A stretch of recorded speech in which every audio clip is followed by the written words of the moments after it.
think the middle is weak, lacks influence, and makes them ineffective at driving change. They feel it's an insult to be called middle management. They treat the M like some leadership scarlet letter. But leading from the middle is not a judgment that you must hide from others in shame. And it's most certainly not weak. In fact, those who have mastered the middle are the superstars that their bosses are grateful for. Employees admire, peers respect, slackers fear, and victims resent. They lead through uncertainty and move at the speed of change that organizations need today. Those who have failed to master the middle struggle to lead their people relentlessly to achieve success and simultaneously accept direction from their bosses. To solve this problem, what leaders and organizations need is a new approach that changes how they think about leading from the middle, how they prepare, how they execute. Why do leaders in the middle who care about their teams still struggle to gain their boss's approval?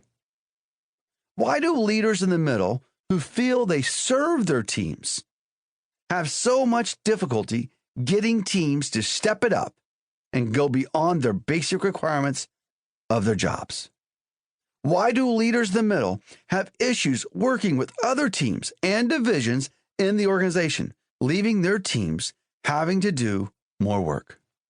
Because those leaders in the middle too often serve down to their people and defend up to their bosses, instead of serving up to their bosses and coaching down to their employees. How did this happen?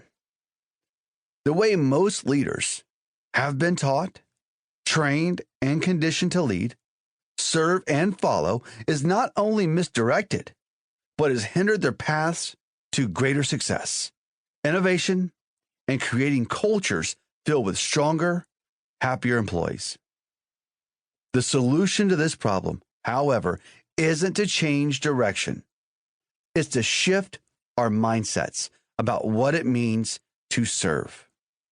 Ever since Robert Greenleaf coined the term servant leadership in 1970, countless books have touted it as the way to lead. Invert the traditional hierarchical corporate pyramid and put the leaders at the bottom. Put others first and allow them to influence you. Serve your people. These are noble concepts, but flawed in their execution. This is why, after years of leadership development and practicing the idea of servant leadership, organizations still struggle to hold their people accountable, lead and execute through change, and align the needs and goals from the top to the bottom. This is also why leaders in the middle struggle to implement servant leadership, why companies struggle to find those leaders, and why traditional approaches too often fail in the long run. Simply put, leaders in the middle must be willing to serve up to those they answer to, but to serve those they lead, they must coach down. We serve up to those we follow by believing in them, following their direction, and working for the greater good of the organization.